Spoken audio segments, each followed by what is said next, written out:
Everyone thought I died that stormy night. Even my daughter wept over an empty coffin. But my son-in-law, the man I treated like my own son, was the one who planned it all, to steal my company. Yet when he finally signed the papers to claim my empire, I opened the doors and walked in. Before I continue, subscribe for more stories of love, betrayal, and karma. Just like this one. The world believed I had everything a man could wish for. Money, legacy, and a family that smiled together in Christmas photos. But life has a strange way of turning golden moments into glass. Shiny on the surface, yet fragile enough to shatter with one touch. My name is Richard Hale, founder and CEO of Hale Dynamics, a company I built from my garage 35 years ago. It started with nothing more than 2 computers, a stubborn dream, and a wife who believed in me when no one else did.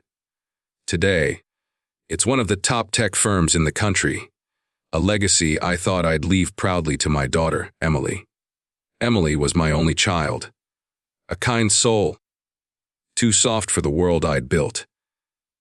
She was the kind of woman who apologized to waiters for things that weren't her fault. Her mother used to call her the calm after the storm, and she was right. But every calm eventually attracts its storm, and Emily's came wearing a perfect smile and a tailored suit.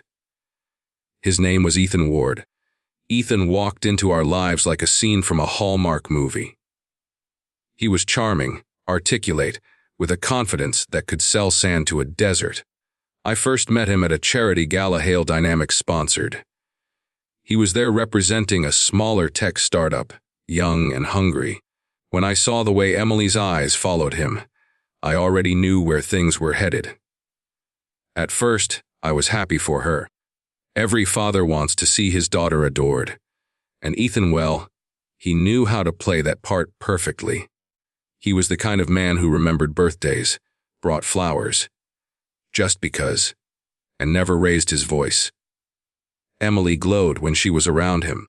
My late wife, God rest her soul, would have adored seeing Emily so happy. When they got married, I gave them the old lake house, the same one where Emily took her first steps. The day I handed Ethan the keys, he hugged me like a son. He even whispered, "Thank you for trusting me with her, sir." But trust, that's where all tragedies begin, don't they? In the years that followed, Ethan joined Hale Dynamics as Vice President of Strategy. It made sense. He was smart, ambitious, and married to my only heir. I thought of it as preparing the next generation for the throne. At board meetings, he spoke well. Too well. The kind of charisma that could hypnotize a room. Investors loved him, the media adored him, and my employees, they started calling him the future of Hale. I remember one evening in my office, the sun setting behind the glass skyline. Ethan walked in, holding 2 glasses of bourbon. "To legacy," he said, handing me one. I chuckled. "Legacy? You're talking like I'm already gone." He smiled. "You've built something immortal, Richard, but even immortals need hairs." Something in the way he said that, hairs, made the air colder. Emily, meanwhile, was trying to start a family.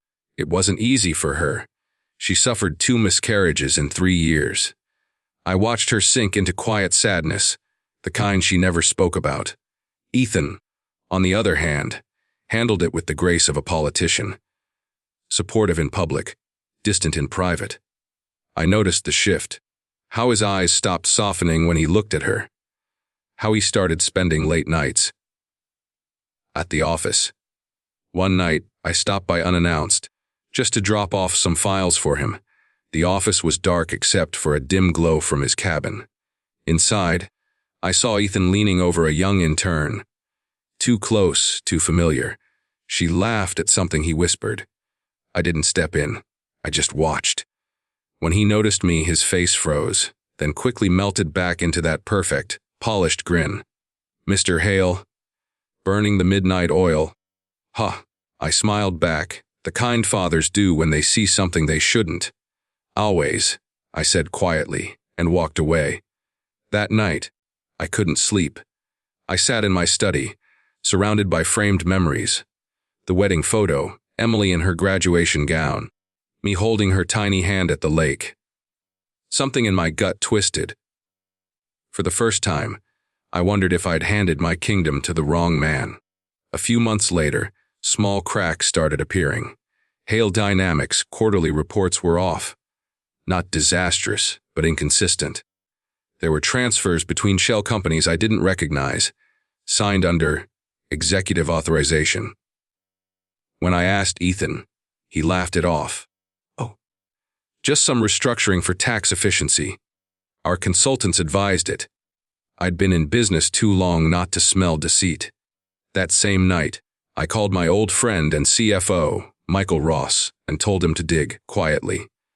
Within weeks, he found it. A network of offshore accounts, dummy firms, and suspicious contracts, all traced back to Ethan's approval. It wasn't enough for a public accusation yet, but enough to confirm what I feared. My son-in-law was siphoning my company from within. I felt betrayed, not as a CEO, but as a father. The next morning, I invited Ethan to breakfast at the lake house, the same place where he once promised to protect Emily. He arrived in casual clothes, smiling like always. "You don't look well, Richard. Everything okay?" I stared at him over my coffee cup. "Depends.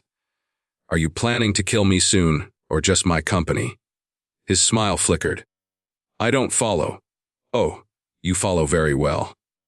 Offshore accounts, dummy subsidiaries. You've been preparing for something. Care to tell me what?" He laughed softly, shaking his head. "You've been reading too many thrillers. I'm loyal to this family, Richard. To you." I leaned forward. "Loyalty doesn't need offshore accounts." For a moment, our eyes locked. Predator and prey, except neither was sure which one they were. Then, just like that, he relaxed and leaned back. "If you don't trust me, maybe it's time I step away from the company. Spend more time with Emily." The words sounded noble, but his tone was smug, like he already knew he'd won something I hadn't yet seen. After that day, things between us turned cold. Emily noticed. She kept asking why I was so distant from Ethan, and I couldn't bear to tell her. She was already fragile, clinging to the hope of a child that never came. So I stayed silent, for her sake. But silence has a cost. 6 months later, I suffered what doctors called a minor cardiac episode. It was stress, they said. I believed them, until I didn't. Because the night before, Ethan had visited me with soup from Emily. I remember the faint metallic taste. I remember waking up in a hospital room, machines beeping, Emily crying at my bedside and Ethan, holding her hand, whispering, "He's going to be okay." But when our eyes met, his expression said something else. Not for long. When I returned home weeks later, I found a new nurse hired for my recovery. A young woman named Clara. She was polite, attentive, always ready with my medication. Too ready. One night, I caught her switching the labels on 2 pill bottles. She froze when she saw me watching. "Wrong labels," she stammered. "No," I said calmly. "Right ones? Just wrong patient." She ran. I never saw her again. That's when it all became clear. Ethan wasn't just stealing my company. He was preparing to erase me completely. And worst of all, Emily had no idea. I couldn't confront him yet. Not without proof, not without protection. So I started documenting everything. Phone logs, bank statements, medication changes. I hired a private investigator under a different name. Every day, I played the role of the weakened old man, just as he wanted me to be. I smiled through dinners, accepted his fake concern, and pretended not to notice how he was already acting like the head of the family. He even started referring to Hail Dynamics as "or company." R. The word made my skin crawl. Then one evening, Emily came to visit. She looked tired, pale, worn out. "Dad," she said softly, "Ethan's been working so hard lately. He says you're thinking of retiring. Is that true?" Retiring, that word wasn't hers. It was his. I nodded slowly, maybe soon, but not before I'm sure the right person's ready to take over. She smiled faintly. Hell make you proud. I wanted to tell her everything. I wanted to scream the truth, but one look at her fragile hope, and I couldn't do it. Instead, I just hugged her and said, "Promise me one thing, sweetheart, never sign anything on my behalf. Not even if Ethan says I told you to." She frowned. "What? Why would I? Promise me?" I insisted. She hesitated. "Okay, Dad. I promise." A week later, my private investigator called. His voice was shaky. "Mr. Hale, I think you need to sit down." He sent me photos. Ethan meeting with a group of lawyers, preparing legal documents, and talking about transfer of ownership of Hale Dynamics. There was even talk of a death certificate. My death certificate. He was close. Too close. That's when I realized he wasn't waiting for me to die. He was planning to help me get there. So I started planning too. The old man he thought was fading away was already building a trap. One he wouldn't see until it was too late. And that's where the illusion ended. And the storm truly began. If you ever want to test a man's character, give him power he hasn't earned. It will strip his mask faster than truth serum. And in Ethan's case, once he sensed my health slipping and my silence growing, he didn't even try to hide anymore. The shift began subtly. He started signing documents without my approval, scheduling board meetings, in my absence, and referring to himself as acting CEO. The employees thought it was temporary. The old man recovering while the young blood took the reins. He played the grieving, concerned son-in-law perfectly, smiling in front of cameras, hand on my daughter's shoulder, a halo of loyalty, hiding the horns underneath. To the world, Ethan Ward was the model husband, the brilliant successor, the man carrying forward a great legacy. But behind closed doors, he was rewriting that legacy to erase its creator. After my health scare, Emily insisted I move in with them, so Ethan can keep an eye on you. Dad. It was her idea, but I knew whose whisper planted it, so I moved into their mansion on Maple Creek Drive, a place that looked warm on the outside, but felt like a mausoleum inside. I spent most days in the study. Ethan made sure the staff treated me like a fragile antique. No stress, no calls, no company business.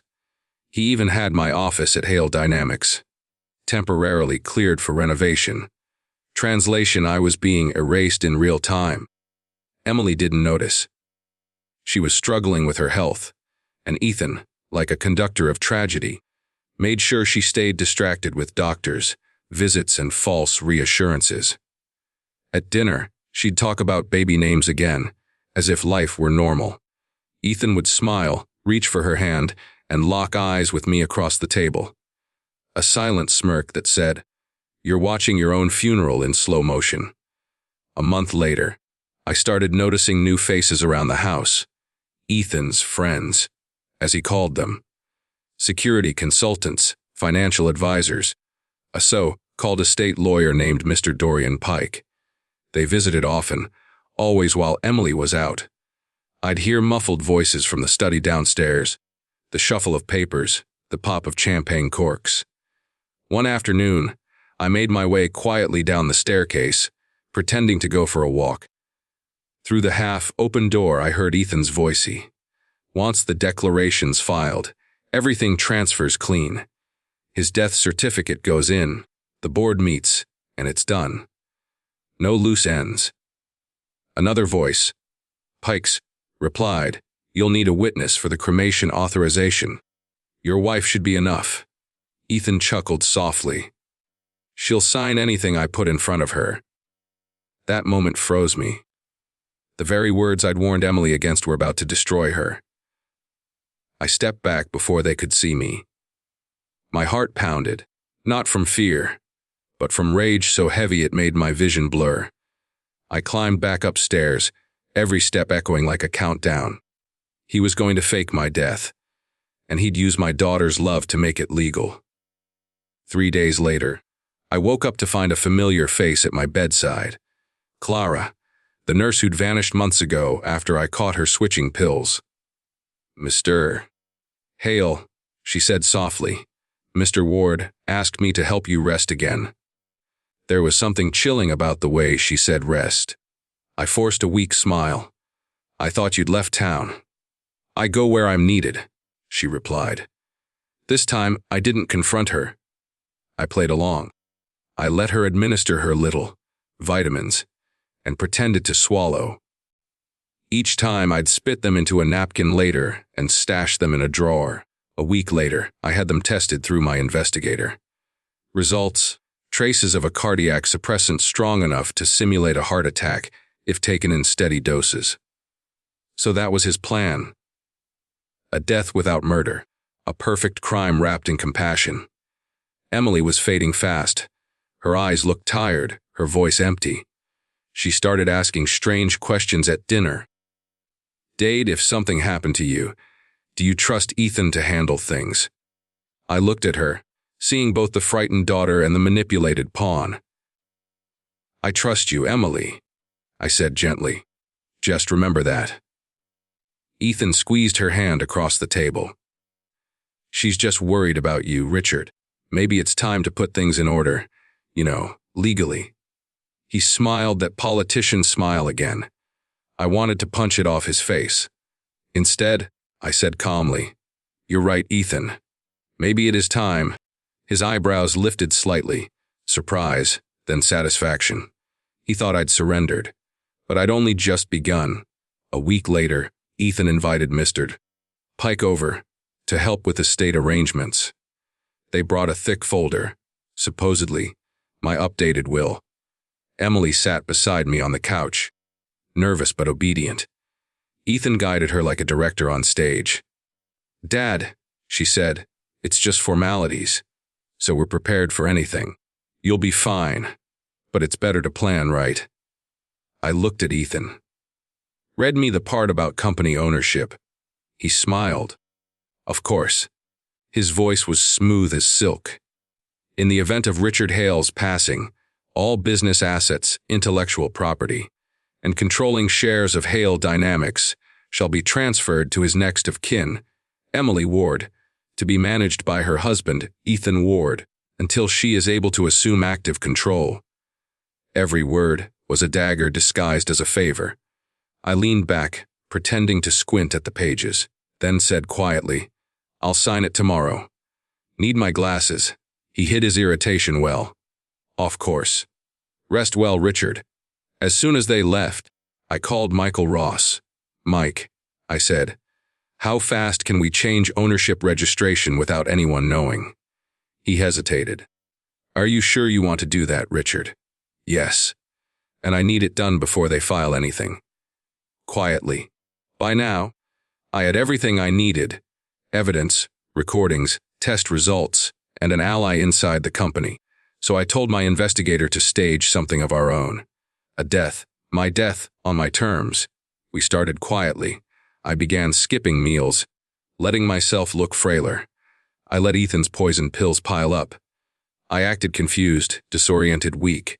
At dinner, I'd drop the fork, forget names, slur words, until even Emily began whispering about dementia. Ethan took the bait instantly. He started telling people I was slipping, that it was time for him to take charge. I heard him one evening on the phone. "Don't worry, it won't be long. We'll make it look peaceful. The old man deserves that much." I smiled in the dark. Yes, Ethan, I thought, I do. It happened on a Friday. The sky had been gray all day, thunder crawling along the horizon. Ethan came to my room that evening, his smile softer than usual. "Emily's gone to her mother's grave," he said. "She won't be back tonight. Let me help you rest, Richard." He brought a cup of tea. I pretended to sip, then lay back and closed my eyes. He sat beside me for a long time. I could feel his eyes on me, cold, calculating. Then he whispered, almost tenderly, "You really should have retired when I told you." A minute later, The lights flickered. The storm outside howled, and I heard him whisper again, "Good night, old man." He left quietly, closing the door behind him. The tea was laced, of course. A sedative, not a killer. Enough to slow my pulse, shallow my breath, mimic death.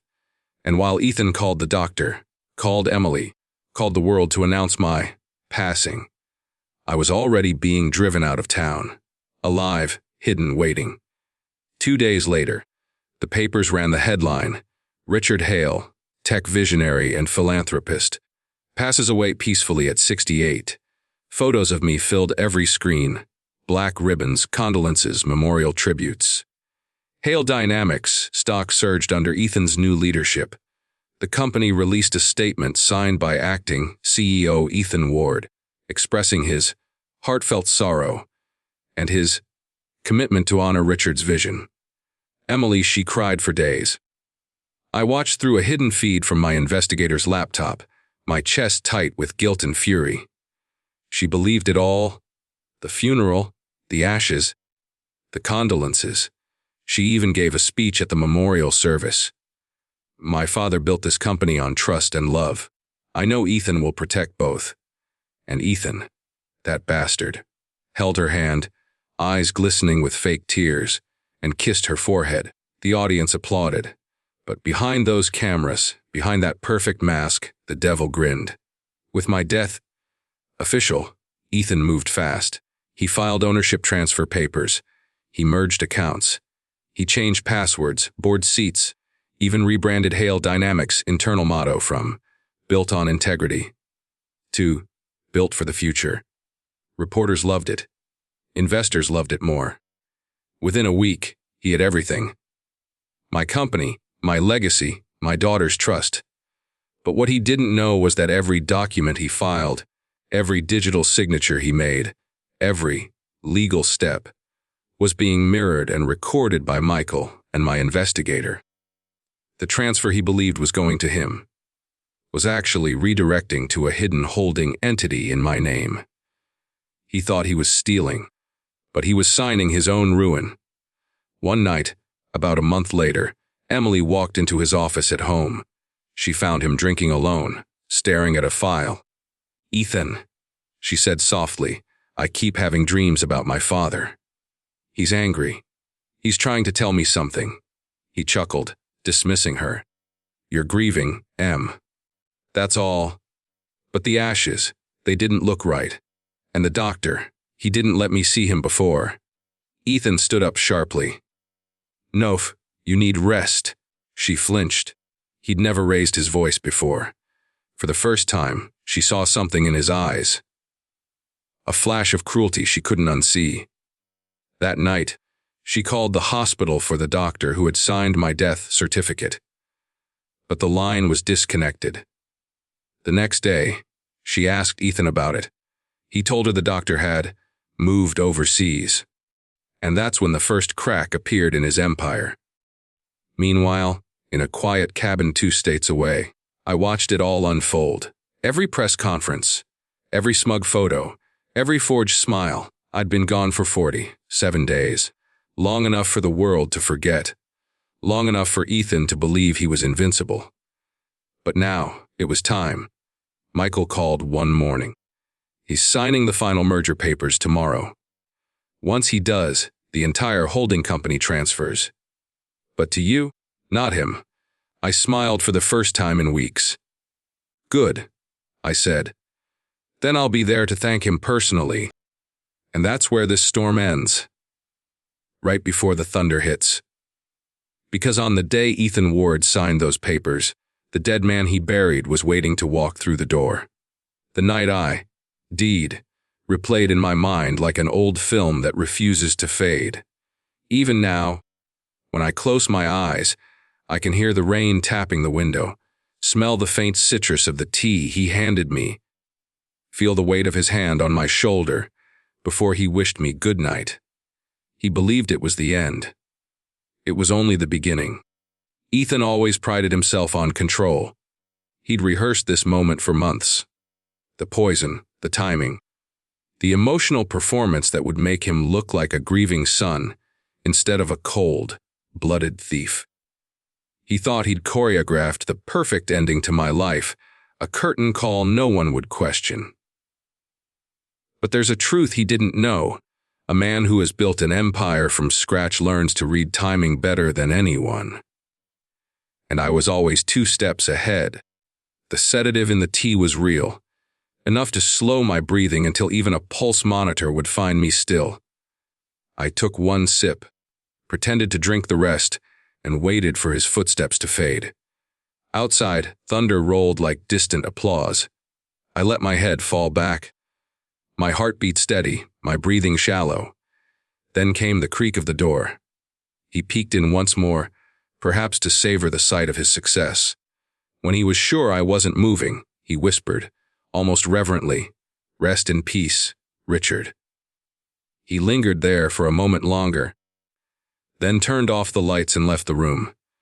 15 minutes later, my investigator pulled up behind the house. He was disguised as a coroner's assistant. Forged credentials, black van, everything in place. We had planned it for weeks. By the time Ethan returned with the doctor, a man he'd bribed long ago, I was already gone, lying under a white sheet in the back of that van. The doctor did his part flawlessly. He checked my body, declared cardiac arrest, and signed the papers. Ethan looked appropriately devastated, even wiping at his eyes. Then, with chilling efficiency, he called Emily. His voice cracked perfectly. "It's your dad. He's gone." Emily's scream through the phone nearly broke me. The man holding that phone comforted her, with the same hands that had delivered the poison. He told her not to drive in the storm, that he'd handle everything. He hung up, poured himself a drink, and toasted my death. The next day, my coffin was carried through the church I'd funded, the eulogies I'd written for others, now rewritten for me. I watched it all from a live feed on my investigator's laptop, safe in a cabin 40 miles away. Emily stood at the front, fragile as glass, holding Ethan's hand. He was dressed in black, his expression solemn, his eyes occasionally glancing at the cameras.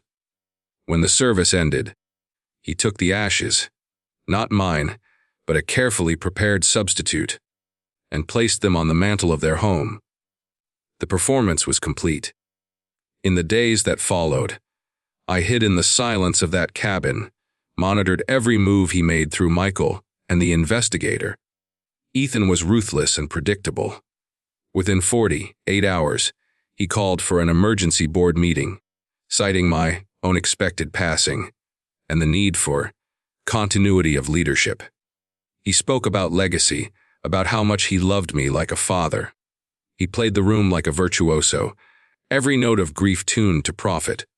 The board voted unanimously to appoint him acting CEO. It was exactly what he wanted. What he didn't realize was that every signature he made from that day forward was being mirrored into my holding trust. He was digging his own grave with every stroke of his pen. Meanwhile, Emily fell deeper into despair. She spent her days in the garden, sometimes talking to the urn, sometimes staring at nothing. Ethan treated her grief as both inconvenience and opportunity. He needed her compliant long enough to finish consolidating control, so he fed her sedatives, kept her isolated, told her that stress would ruin her health. He threw parties under the guise of celebrating Richard Hale's vision. But the tone was different now. Champagne laughter echoing through the halls, where my photograph hung in memorial. The house that once felt like home now looked like a shrine built over deceit. Michael, ever the quiet ally, fed me updates. "He's selling off patents," he said one evening over a secure line. "And he's pushing for a merger with a foreign firm. The payout will be enormous." I leaned back, eyes narrowing. Let him. Just make sure every transfer routes through the trust account. "And Emily?" Michael asked.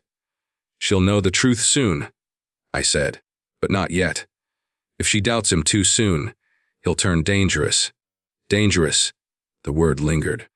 I had seen the cruelty flicker in Ethan's eyes before. When charm failed him, control followed. And control, for men like him, always ends in destruction. Weeks passed. Ethan grew bolder, reckless even. He spoke to journalists as though he were a visionary reborn. He commissioned a glossy portrait of himself for the corporate lobby. Standing beneath a quote of mine, as if to claim my words as his, "Success isn't inherited," the inscription read. "It's earned." He posed beneath it, smiling like the man who believed he'd earned everything. I wondered, briefly, if he ever thought about me, the man whose ghost he pretended to mourn, if he ever felt a flicker of guilt when he walked past my photo, or when Emily whispered my name in her sleep. But guilt requires a conscience, and Ethan's had been traded long ago, perhaps for a ring, a title, and a company he didn't build. Then came the moment I'd been waiting for, the final merger. He scheduled a press event at the company's headquarters, a celebration of Hail Dynamics 2.0. All cameras, all attention. He planned to sign the final transfer papers live, to cement his power in front of the world. The irony was almost poetic. The man who faked my death would, on that day, resurrect me himself. But before that, I needed Emily. She was the key, not just to the company, but to the truth. I couldn't let her find out through a headline. She deserved to hear my voice, to know everything before the world did. So, 2 nights before the signing, I called her. I disguised my number, distorted my voice slightly. "Emily," I whispered. "Listen carefully. Don't speak, just listen. Your father's alive." At first, only silence, then a shaky breath. "Who is this? I can prove it. Tomorrow, 5 p.m., the lake house. Alone." I hung up before she could respond. The next day, as the sun began to dip behind the water, I saw her car pull up. She stepped out slowly, scanning the empty property. When she saw me on the porch, she froze. For a long moment, neither of us moved. Then she whispered, "Trembling, Dad." I nodded. She ran into my arms, sobbing so hard it broke the silence of the lake. We sat for hours. As I told her everything, Ethan's scheme, the poison, the fake doctor, the forged documents. Her grief turned to fury, her tears to fire. "I loved him," she whispered. "I thought he was protecting us. He protected himself," I said quietly. "And tomorrow, he'll sign his own confession." She wanted to confront him that night, but I stopped her. "No. He'll see your strength when the world does." We planned carefully. She would attend the signing, just as Ethan expected. She would smile, stand beside him, and wait for my cue. The press would capture every second, and when I walked in, there would be no room left for denial. That night, as Emily slept at the lake house, I stood by the window, watching the reflection of the moon on the water. I thought of her mother, of all the sacrifices made to build what Ethan tried to steal. I realized revenge wasn't what I wanted. It was restoration, to give Emily back her name, her dignity, her peace. The next morning, I put on a suit for the first time since my death, the same navy one I'd worn to Emily's wedding, fitting, somehow, that I'd wear it again to end her husband's reign. Michael met me outside the building. He looked at me as though seeing a ghost.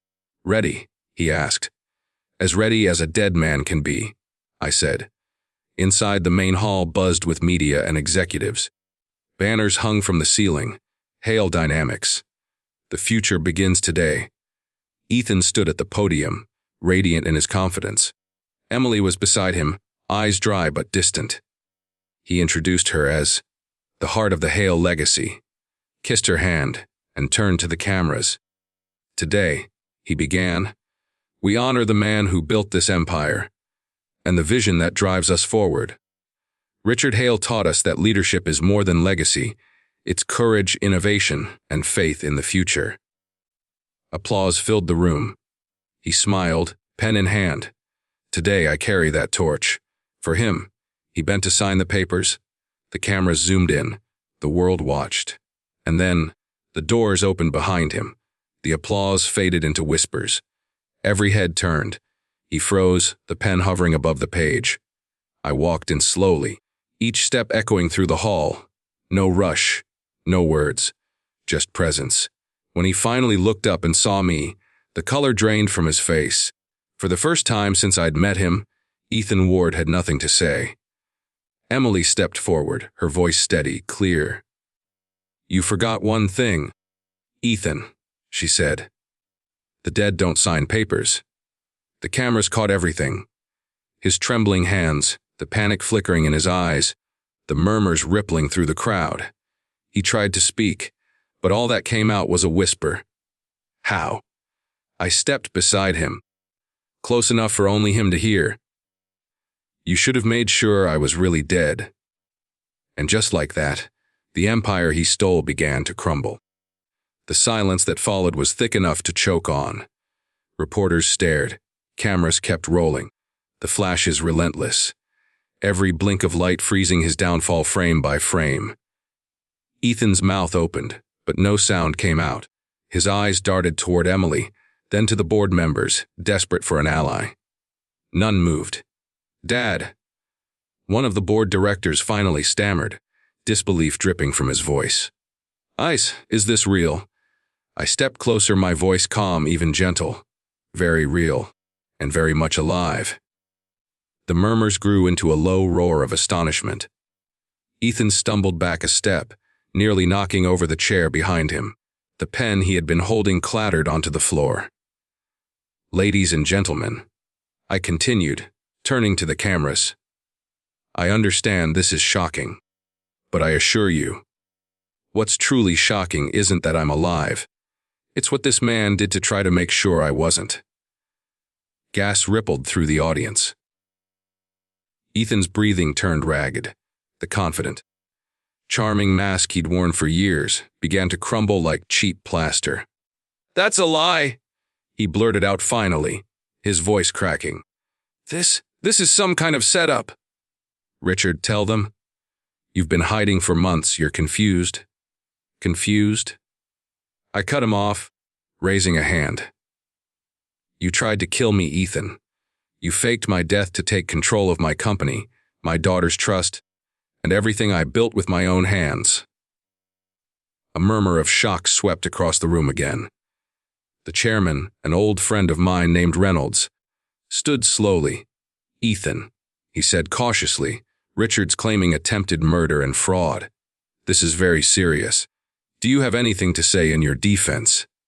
Ethan straightened his jacket, trying to gather himself, forcing a thin smile.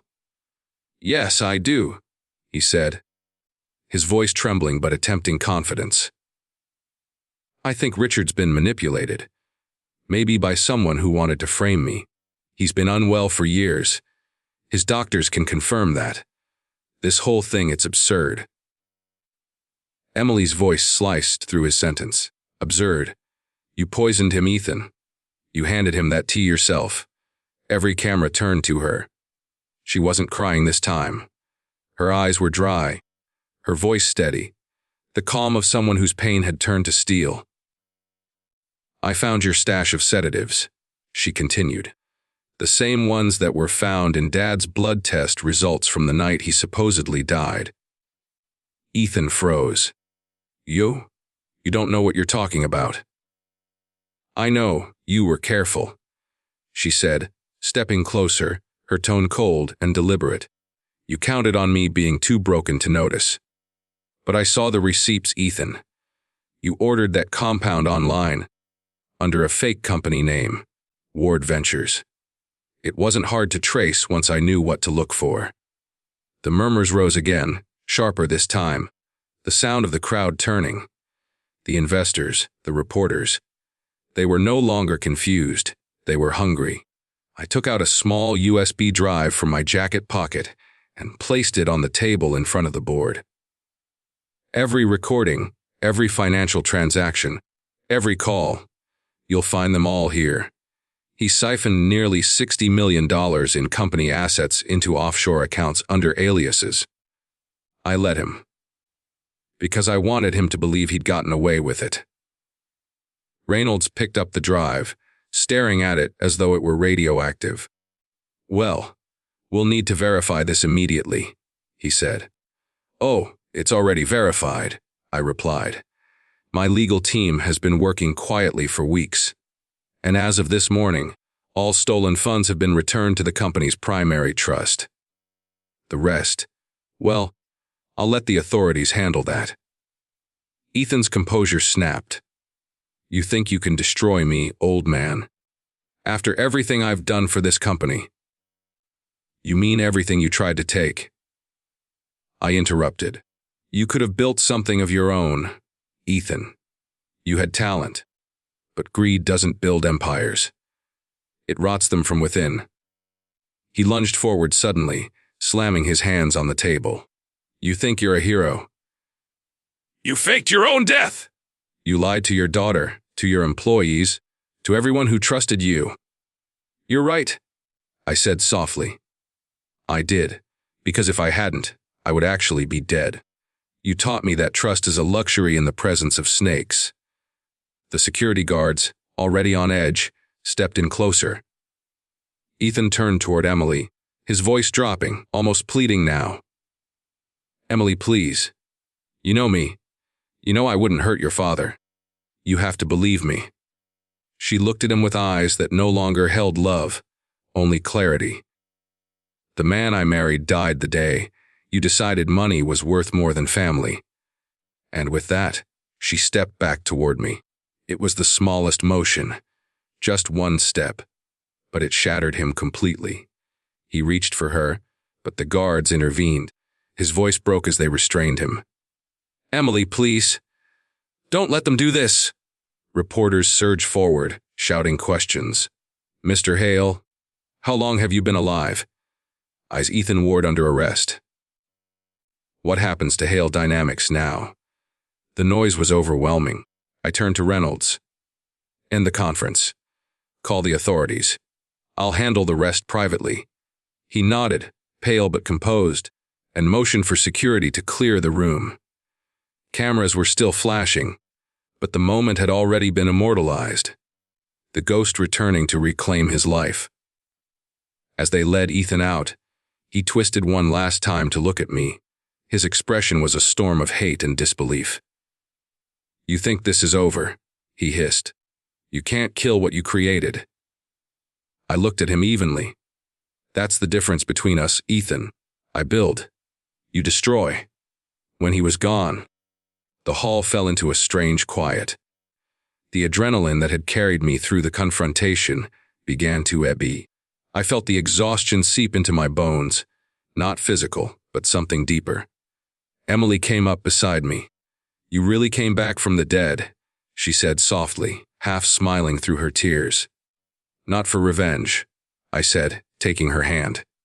"For you, so you'd know the truth." She leaned her head against my shoulder. "You should have told me sooner." "I know, but I needed you safe. If he'd known you were aware, he might have." I stopped, unable to finish the thought. For a moment, we just stood there, father and daughter, in the wreckage of what used to be trust. The world outside that room had seen justice, but inside, the wounds were still fresh. By evening, Ethan was in custody. Fraud, attempted murder, corporate conspiracy. The charges stacked high enough to bury him for life. I watched the news coverage from my office, the same one he'd once sat in as though it already belonged to him. The irony was sharp.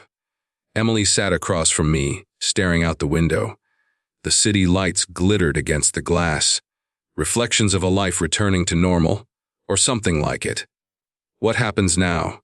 she asked quietly. "Now," I said, leaning back. "Rebuild, but differently this time. I'm putting Hale Dynamics in a family trust. Shared control, ethical oversight, transparency." She smiled faintly. "You mean you're finally retiring?" "Not retiring," I said, chuckling. "Evolving." A small laugh escaped her, the first real one I'd heard from her since before everything began. Then she looked at me again, Serious now. Do you ever regret it? Faking your death, I mean. I thought for a long moment before answering. Regret, I said finally. Only that it took dying to see who truly cared. But sometimes, the dead see more clearly than the living. She nodded, and the two of us sat in silence for a while, the hum of the city filling the spaces words couldn't. Later that night, when I was alone, I opened the drawer of my desk. Inside was the photo of Ethan and Emily on their wedding day. Smiles wide, hope bright. I stared at it for a long time. There was no satisfaction in what had happened, no triumph. Just an ending that had cost too much to earn. Revenge, I realized, doesn't heal. It only balances the scales. But justice, that still matters. And as the city slept beneath me, I whispered to the shadows of the room, "Rest easy, old friend. The company's safe again." Outside, the first hint of dawn bled across the skyline. The night I had died was long gone. The morning I truly lived had just begun. A 床底端, 床底端. The following weeks passed in a blur of headlines, interviews, and courtroom drama. Every news outlet in the country carried the same story. Business tycoon returns from the dead, exposes son in law's $3 billion fraud. People called me everything from a mastermind to a miracle. But behind the public spectacle, the reality was far quieter, far lonelier. The world had moved on while I was gone, and coming back from the dead didn't make it easy to belong again. I spent my mornings in silence, walking through the halls of Hale Dynamics, the same corridors that once echoed with Ethan's laughter, his false charm, his carefully constructed confidence. The staff still greeted me respectfully, but there was a nervousness there now, like they were unsure whether to treat me as a man or a legend. I didn't blame them. I wasn't sure either. Emily spent most of her time rebuilding departments that Ethan had gutted for profit. She had a quiet strength I hadn't fully seen before. The same woman who once avoided board meetings now spoke with authority, questioning financial strategies, asking sharper questions than most of my senior directors ever dared. One day, as I watched her lead a presentation, I realized something profound. Maybe my death, as painful as it was, had given her life. She'd been hidden in my shadow for too long, defined by a father's legacy and a husband's ambition. But now, she stood alone, steady, grounded, powerful. That night, over dinner at the lake house, I told her, "You're doing better than I ever did at your age." She smiled faintly. "You mean after faking your death and surviving an attempted murder?" I chuckled. "That too. But no, I mean as a leader. You've got a kind of balance I never had." Her eyes softened. "You taught me more than you think, Dad. Maybe not the way either of us expected." I nodded, knowing exactly what she meant. Pain had been a cruel teacher, but it had done its job. In the weeks that followed, the court hearings began. Ethan's lawyers tried everything, claiming coercion, mental instability, even suggesting I'd planned the whole thing as a publicity stunt. But the evidence was too strong. The recordings, the bank transfers, the chemical analysis of the sedatives, all of it formed a chain too tight to break. The day the verdict came, the courtroom was packed. Ethan stood in a gray suit, thinner than I remembered, his face pale and hollow. When the judge pronounced him guilty on all counts, there was no outburst, no denial, just silence. He stared straight ahead, as if the reality hadn't yet sunk in. When he was led away in handcuffs, he glanced back once, not at me, but at Emily. Their eyes met, and for a fleeting second, I saw the ghost of the man he once pretended to be, hopeful, ambitious, maybe even in love.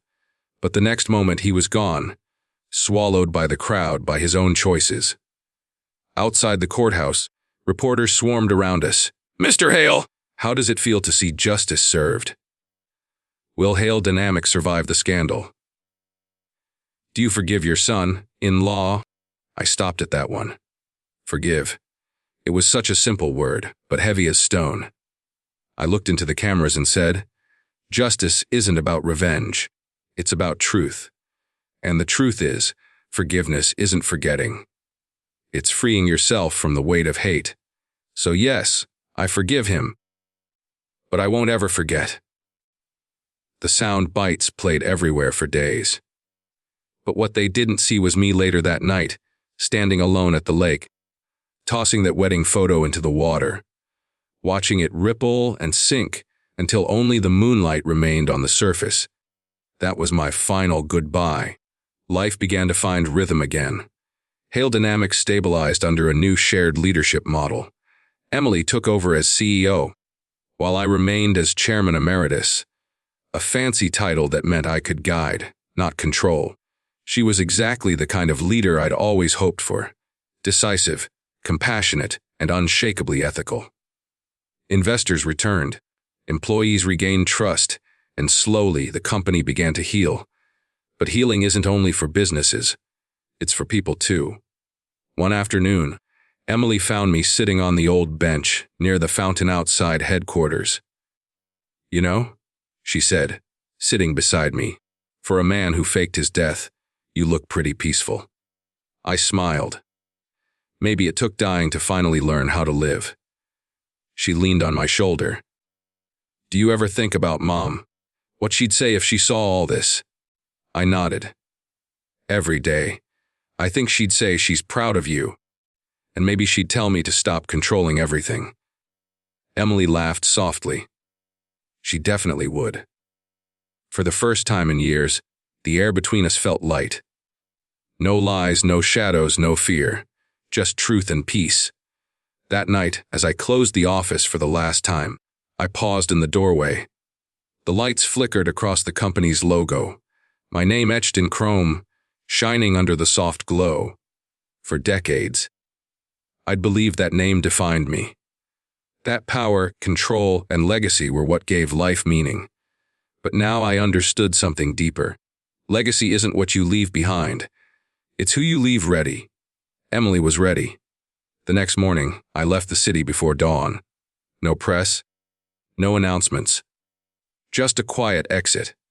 I drove back to the lake house, parked by the water, and watched the mist rise as the sun broke through. For once, there was no plan, no scheme, no corporate crisis waiting. Just silence, the kind that heals. I made coffee, sat on the porch, and opened a letter I'd written to myself the night before my fake death. Something I'd never had the courage to read until now. It said, "If you ever make it back, remember this: the fight isn't for control, it's for peace.